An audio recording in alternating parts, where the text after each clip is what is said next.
Mahigit doble ang pinaaring ang kaso ng cybercrime sa Metro Manila ngayong taon. Mas high-tech, mas napapadali ang proseso niya at nagagamit ito sa mabuti, mas madali pinagagamit sa tamaan. Mas madali pinagagamit sa tamaan.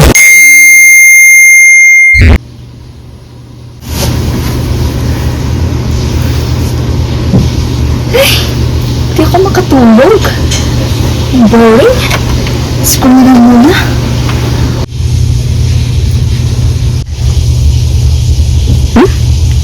Ano message na, Jane? Ano to? Ha? Si Lola is a cheater? Tinawagan mo na. Magad ka. Kagpatanga ka tagal. Akalain mo yun, hindi halatang cheater ka. Top students pa naman. Tama nga, malaki yung siyang score sa amin. OMG, di ako makapaniwala. Oh, legit? Fake top student. Grabe siya. Mabay pa naman. Comment na muna. Babae para sa lahat.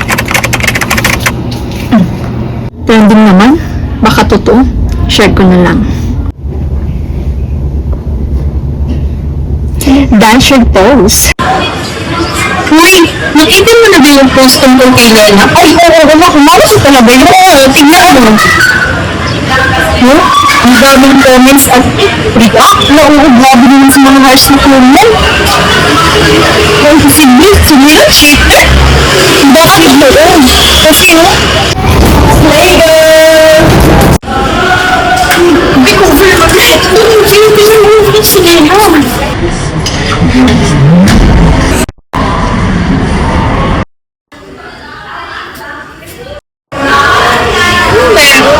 Bakit di mo sila makatingin sa akin?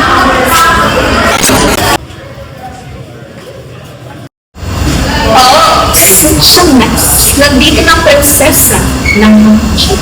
Huwag ka na ng magic. Wala kayo kagyan sila.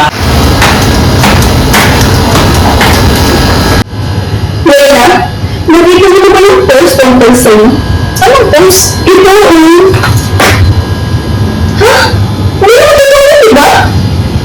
Sino nagpakalat? Sige ko. Natagawa mo sa akin mo. Yun lang. Gabi! Ang daming messages Ang bilis kumalat. Fairness! Nicole? Ikaw ba yung nang-share ng post tungkol kay Lola? Ito ba totoo yun? Hindi, pero akala na ito eh. Hindi porkit mukhang totoo ay totoo na. Eh, hindi lang naman ako Pero isa kasi nagpalala.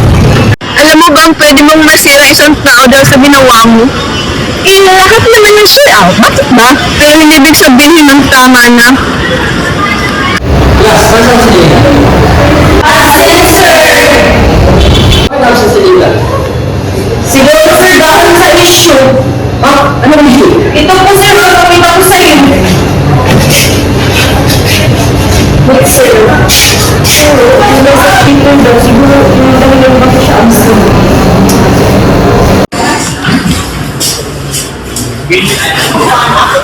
Class, listen carefully. What you do online is not separate from real life.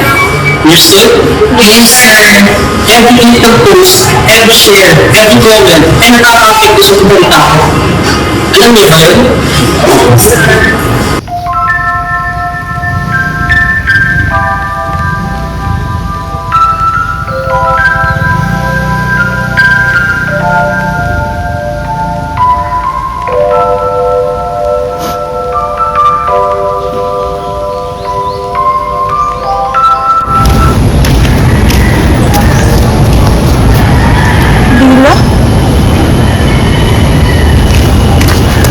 Bakit hindi ka pumasok sa subject natin? Nakakawalang gana kasi. Bakit? Anong nangyari? Okay ka lang ba? Okay lang. May nakita kasi akong post tungkol sa akin. Na-cheated daw ako. Eh, hindi naman kasi totoo yun. Hirap kasi sa mga tao. Ang dali-dali maniwala sa mga post-post sa social media. Eh, alam naman nilang hindi totoo. Isang click lang, wala na po. Pagkatao ko sila. dami mo talaga naniniwala mo. Dami mo ito? Sino ba ito Angie Dalong mga na? Kaya ka mo yung company. Siya pa naman ng post. Reels, wala. Photos, wala din. Yung mga posts sa lang. MG!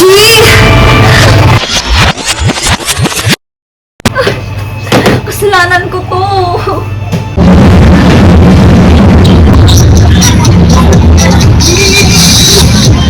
Leila?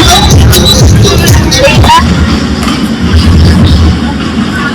Patawarin mo sana ako kasi tapos sa mga hindi na pagkalat ng show. Tapos ko, tapos ko agad hindi ko alam ko totoo. Pero patawad mo ako sa talaga. Oh, sorry Nicole. Ano, nasa isang clip mo lang sira ka po. Katao ko. Patawarin mo sana ko na ila. Hindi ko naisip agad eh. Yan kasi yung mali sa'yo Nicole eh. Share ko na share ng post kahit hindi naman totoo. Huwag kang mag-aalala Leila. Gagawin ko ang lahat. Aayusin ko. Para magkakaroon pagkakamali ko. Naman mapatawad mo ako please. Sana makasahan ko sa sorry mo yan. Sorry mo lahat para please. Pakalang ko lahat sa akin.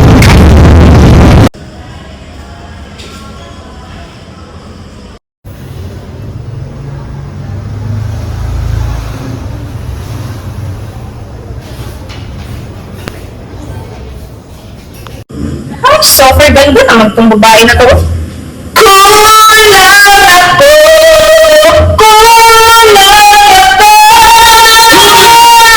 naman sa kanta. Bakit maganda ba? Hindi, nakakarindi. Tingnan mo, yung post ni Nicole. Tungkol saan? Public apology.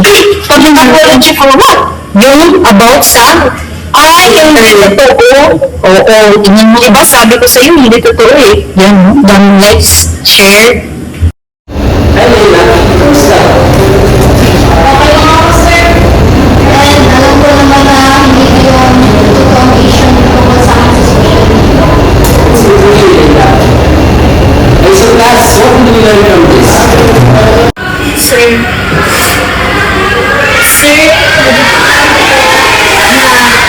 hindi lahat ng nakikita natin online ay totoo. Kaya isip muna bago tayo mag-click kasi bawat pag-click natin online ay may consequences kasi hindi natin sisiguraduhin kung ba ito totoo. Okay, so remember class, being responsible online is part of being responsible person. Understood, class? Wait! I realized something. Baka magkamali mo naman ako. Hindi ko dapat i-share ito ng basta-basta na hindi ko alam kung totoo ba o hindi.